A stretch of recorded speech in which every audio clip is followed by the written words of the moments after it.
Hello friends, இன்றைக்கி நம்ம Tamil village cooking சேனலில் ஒரு சூப்பரான குழம்பு ரெசிபி தாங்க செய்ய போகிறோம். இதோட டேஸ்ட் வந்து பார்த்திங்கன்னா ரொம்பவே சூப்பராக இருக்கும்.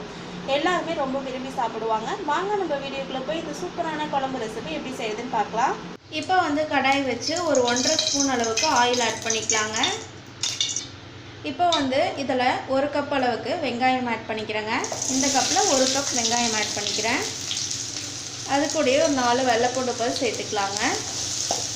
சேர்த்துட்டு இப்போ இதை எல்லாமே சேர்த்து நல்லா இந்த மாதிரி வதக்கிக்கலாம். இப்போ வந்து இதை எல்லாமே சேர்த்துட்டு நல்லா இந்த மாதிரி மிக்ஸ் பண்ணிக்கலாங்க. குழம்புக்கு மசாலா அரைக்கிறதுக்கு இப்போ ஃபஸ்ட்டு ரெடி பண்ணிக்கிட்டு இருக்கோம். ஒரு 1/2 டீஸ்பூன் அளவுக்கு சீரகம் ஆட் பண்ணிக்கலாம். ஒரு 10லேருந்து 15 மிளகு ஆட் பண்ணிக்கலாங்க.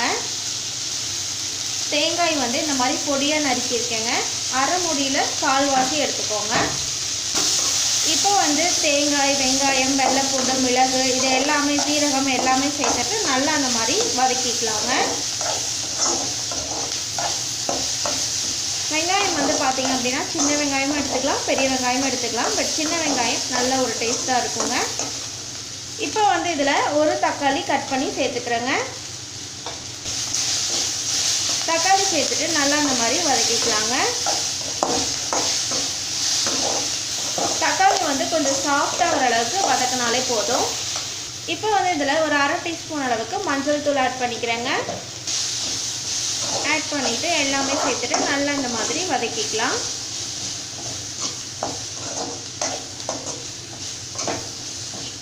இப்போ இதில் மசாலா ஆட் பண்ணிக்கலாங்க. ஃபஸ்ட்டு 1.5 ஸ்பூன் அளவுக்கு மல்லித்தூள் ஆட் பண்ணிக்கிறேன். இன்றைக்கி நான் வந்து பார்த்திங்கன்னா 4 பேர் சாப்பிட்ற அளவுக்கு குழம்பு செய்கிறதுனால இந்த தேவையான பொருட்கள் எல்லாமே எடுத்துக்கேங்க. இப்போ இதில் 1 டீஸ்பூன் அளவுக்கு வரமிளகாய் தூள் நான் ஆட் பண்ணிக்கிறேங்க. இப்போ இதில் 1 டேபிள் ஸ்பூன் அளவுக்கு குழம்பு மிளகாய் தூள் ஆட் பண்ணிக்கலாங்க. இப்போ இது எல்லாமே சேர்த்துட்டு நல்லா இந்த மாதிரி வதக்கிக்கலாம். இப்போ மசாலா சேர்க்கும் போது பார்த்திங்கன்னா ஸ்டவ்வை வந்துட்டு மீடியம் ஃப்ளேம் இல்லைனா லோ ஃப்ளேமில் வச்சுட்டு நல்லா இந்த மாதிரி 2-3 டைம் கிளறி விட்டுடலாங்க. கிளறி விட்டுட்டு இப்போ நம்ம ஸ்டவ் ஆஃப் பண்ணிடலாம். இப்போ இது கொஞ்சம் நேரம் சூடாக ஆறட்டும். பாருங்கள், இப்போ மிக்ஸி ஜாரில் நான் வதக்கி வச்சுருந்தேன் இல்லையா, அது வந்து சூடு ஆறிடுச்சுங்க. இப்போ அதை வந்து மிக்ஸி ஜாரில் சேர்த்துருக்கேன். இப்போ இதை அரைச்சி நம்ம பேஸ்ட்டாக எடுத்துக்கலாம்.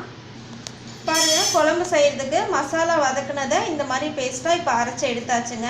இப்போ வந்து நம்ம குழம்பு செய்ய ஆரம்பிக்கலாம். இப்போ வந்து குழம்பு வைக்கிறதுக்கு கடாயை வச்சு 2 ஸ்பூன் அளவுக்கு ஆயில் ஆட் பண்ணிக்கிறேங்க. இப்போ வந்து ஆயில் சூடானோன்னு இதில் 1/2 டீஸ்பூன் அளவுக்கு கடுகு உளுந்தம் பருப்பு ஆட் பண்ணிக்கலாங்க. இப்போ இதில் ஒரு 1/2 டீஸ்பூன் வெந்தயம் ஆட் பண்ணிக்கலாம். இப்போ வந்து இதில் ஒரு பெரிய வெங்காயம் கட் பண்ணி ஆட் பண்ணிக்கிறேங்க. அது கூட கொஞ்சம் கருவேப்பிலை ஆட் பண்ணிக்கலாம். ஒரு தக்காளி நல்லா இந்த மாதிரி கனிஞ்ச பழமாக சேர்த்துக்கோங்க. இப்போ இதை எல்லாமே சேர்த்துட்டு நல்லா இந்த மாதிரி வதக்கிக்கலாங்க.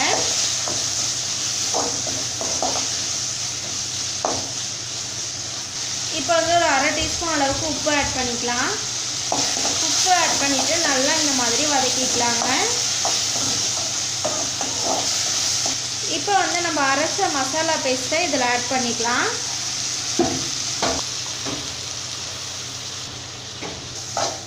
இப்போ வந்து இந்த மசாலாவை இந்த மாதிரி கொஞ்சம் வதக்கிக்கலாங்க. நம்ம ஏற்கனவே வதக்கி தான் அரைச்சிருக்கோம், அதனால் லைட்டாக இந்த மாதிரி வதக்கினா போதும். இப்போ வந்து குழம்புக்கு தேவையான அளவு தண்ணி ஆட் பண்ணிக்கலாங்க. அது வந்து நான் மசாலா அரைச்ச ஜார்லேயே அலசிட்டு தண்ணி ஆட் பண்ணிக்கிறேன். இப்போ வந்து குழம்புக்கு தேவையான அளவு தண்ணி ஆட் பண்ணியாச்சுங்க. நான் வந்துட்டு இன்றைக்கி சின்ன எலுமிச்சம்பழம் சைஸ் அளவுக்கு புளி எடுத்து ஊற வச்சு அந்த கரைசல் எடுத்திருக்கேன். அதை வந்து இப்போ இதில் ஆட் பண்ணிக்கலாங்க.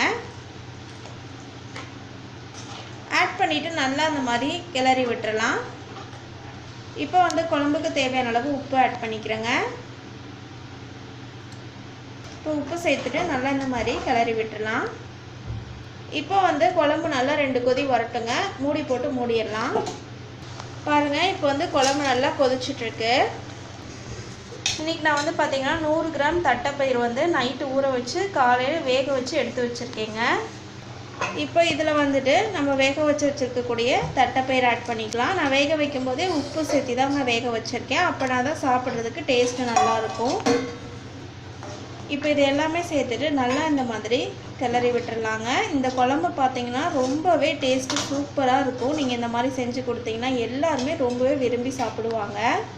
இப்போ வந்து தட்டைப்பயிறு சேர்த்துட்டு மேலே வந்து நம்ம கொத்தமல்லி இலைகள் தூவி விட்டுக்கலாங்க. தூவி விட்டுட்டு நல்லா இந்த மாதிரி கிளறி விட்டுடலாம். பாருங்கள், பார்க்கவே கலர் வந்து சூப்பராக இருக்குது குழம்போட கலரு. இப்போ வந்து லேசாக ஒரு கொதி வரட்டுங்க. பாருங்கள், நல்லா ஒரு கொதி வந்துருச்சுங்க. அவ்வளோதாங்க, சூப்பரான தட்டைப்பயிறு புளிக்குழம்பு செமையாக ரெடி ஆகிடுச்சு. இந்த ரெசிபியை உங்கள் வீட்டு கிச்சன்லேயும் மறக்காமல் ட்ரை பண்ணி பாருங்கள். ட்ரை பண்ணி பார்த்து பிடிச்சிருந்துச்சுன்னா எங்கள் தமிழ் வில்லேஜ் குக்கிங் சேனலை லைக் பண்ணுங்கள், கமெண்ட் பண்ணுங்கள், சப்ஸ்கிரைப் பண்ணுங்கள். அப்படியே கூட இருக்கக்கூடிய பெல் ஐக்கானையும் ப்ரெஸ் பண்ணிடுங்க. அப்போ தான் நாங்கள் போடுற வீடியோஸ் உங்களுக்கு உடனுக்குடனே வந்து சேரும். இந்த வீடியோ உங்களுக்கு பிடிச்சிருந்தா ஷேர் பண்ணுங்கள். தேங்க்யூ.